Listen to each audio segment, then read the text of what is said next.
Sir हमने कई बार बात कर ली है, नितिन नवीन जी का काम जो है कल से, चुनौती कल से ही शुरू है, बिल्कुल फर्स्ट डे से। फर्स्ट डे से। और उनको अपनी एक लेगेसी उनको साबित करना होगा कि जिन लोगों ने उनका चयन किया उनकी अपेक्षा पर खरे उतरे। उनका फैसला ठीक था। यस, क्योंकि उनके जो है असफल होने का असर केवल उन पर नहीं पड़ेगा, जिन लोगों ने उनको चुना उन पर भी पड़ेगा कि आप किस तरह का आपने सिलेक्शन किया, क्या क्राइटेरिया बनाया था, किस आधार पर चुना था, और जिनको आपने रिजेक्ट किया वो भी सवाल उठेगा कि भाई इनको क्यों रिजेक्ट किया। तो इसलिए उनकी चुनौती ज़्यादा बड़ी है। अनुभव, अगर कोई कमी है तो थोड़ी सी अनुभव की कमी है। उम्र कम है तो जाहिर है कि अनुभव कम होगा। तो हैंड होल्डिंग के लिए इतने लोग बैठे हैंड होल्डिंग के लिए इतने लोग हैं। उसके अलावा जिस तरह से ये संगठन काम करता है, संगठन मतलब सब मिलजुल कर, उस तरह से ये काम करता है। तो ये संगठन ऐसा है, कोई भी कैडर बेस्ड पार्टी है, केवल भारत में तो दो ही पार्टियां हैं, एक कभी लेफ्ट हुआ करती थी जब धीरे धीरे जो है विलोपन की ओर बढ़ रही है, दूसरी बीजेपी है। जहां कैडर नेता बनाता है जी, तो आप जब तक कैडर के साथ हैं और विचारधारा के साथ हैं, आपका कद जो है उससे बहुत बड़ा दिखता है। जैसे ही आप कैडर को छोड़ेंगे, विचारधारा को छोड़ेंगे, तो आपको पता चलता है कि आप कहां खड़े हैं। ठीक कॉन्ट्रास्ट करते हैं सर कांग्रेस से इसको। राहुल जी के पास कैडर नहीं है, कैडर नहीं है, विचारधारा की बात, विचारधारा नहीं है कोई। लोग कहते हैं कंसिस्टेंट है, कम से कम 11 साल से मोदी से लड़ तो रहे हैं। नहीं, क्या, किस विषय, किस मुद्दे पर, किस मोर्चे पर लड़ रहे हैं? तो अगर लड़ रहे हैं तो हार रहे हैं, तो इसका मतलब आपकी लड़ाई की जो स्ट्रेटजी है वो गलत है। क्या स्ट्रेटजी पर कोई रीथिंकिंग हुई है, कोई चिंतन मनन हुआ है कि हमसे ये गलती क्यों हुई? इस राज्य में जहां हम जीतने वाले थे, सबसे ताज़ा उदाहरण जो है हरियाणा का ले लें।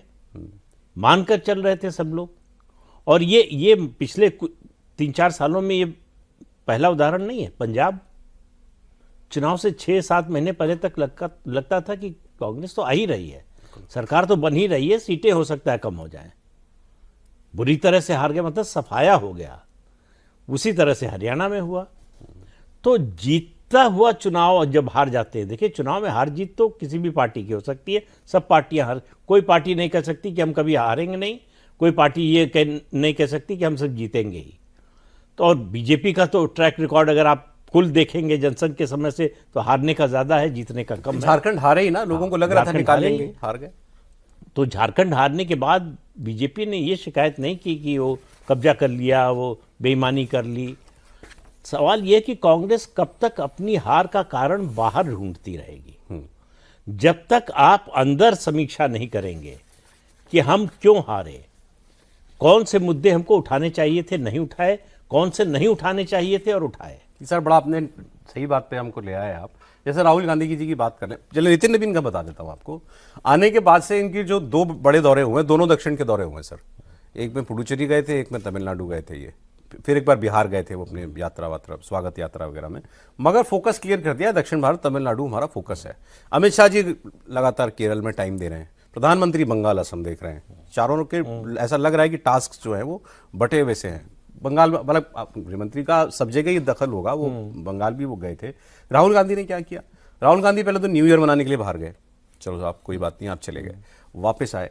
वापस आने के बाद वो जाते हैं एक स्कूल के फंक्शन में तमिलनाडु। उस वक्त तक इंदौर की सारी घटना हो चुकी है, 24 लोग मर चुके हैं जहरीले पानी से। वो पौंडीचेरी से लौटते हैं, यहाँ 1-2 संगठन की अपनी बैठकें करते हैं, उसके बाद टाइम निकाल के इंदौर जाते हैं। मतलब जब तक मुद्दा अपनी मौत मर गया, तब उन्होंने सोचा कि अब मुझे जाना चाहिए। देखिए सौरभ, आप जो कह रहे हैं, देखिए सही बात यह कि राहुल गांधी तो अध्यक्ष पहले बने थे ना, तब क्या किया, इसी तो हार करके वो हो गए।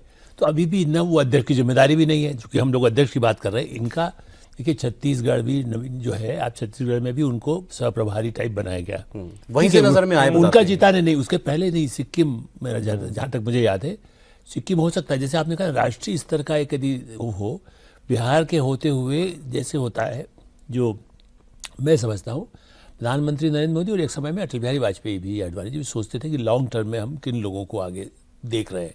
मैं जो कुशाभाऊ ठाकरे माने स्कूटर पर जाते थे, अध्यक्ष नाते भी स्कूटर में जाकर, मान लो मध्य प्रदेश में या किसी और शहर में करना है, तो क्या भाई सौरभ चलो देखते हैं कौन आदमी कैसे कर रहा है, उस इलाके का है। सो बड़े नेता स्काउटिंग करते रहते हैं। हाँ, मैं इसलिए कह रहा हूँ, इवन मैं ये कह रहा हूँ कि आप देखिए कांग्रेस में राजीव गांधी का तो कोई ज़्यादा एक्सपीरियंस था, लेकिन फिर भी जब वो बने उन्होंने एक डेवलपमेंट सेल बनाया। जब सुरेश पचौरी बीजेपी में आ गए हैं, ही वॉज इन चार्ज, एक और थे राय करके, पूरा नाम मैं भूल रहा हूँ, तो वो उनको बनाया गया। आप संगठन में जिला स्तर पर कैसे काम हो सकता है, चाहे आप मॉडर्न ढंग से करें। राहुल गांधी, इसीलिए कई बार लोग मुझे कहते हैं आप क्यों इतना क्रिटिकल हैं। हैव सीन संजय गांधी, कितनी बुराई इमरजेंसी होते हुए, प्रदीप जी यदि वहाँ रहे हैं यूपी में, मैं गया हूँ उस जमाने में से, सड़क श्रमदान, उसमें अलग बात है कि महेश जोशी मध्य प्रदेश के थे, देश भर के वर्ग बनाए। अमेठी की सड़क उस समय बनाई गई जब इमरजेंसी लगी, आगे के लिए सोचा गया था संजय गांधी यहाँ से चुनाव लड़ेंगे 80 में। तो एक काम करने का तरीका होता है। संजय गांधी में पॉलिटिकल अक्यूमेंट था, पॉलिटिकल कब, तो इस तरह की भाई पेड़ लगाओ, परिवार नियोजन तो बहुत ही खराब रहा, शिक्षा साक्षरता पर बात करना है, ये इस कुछ प्रोग्राम ठीक थे। उससे ज़्यादा नीचे जो लोग थे, जैसे मैंने महेश जोशी का नाम लिया जो इज नो मोर, ऐसे लोग साथ में हों जिनके बल पे, तो मेरा कांग्रेस में राहुल गांधी का 0 बटा, मैंने इनमें से आप कहिए कि 100 में से 1 नंबर भी देंगे।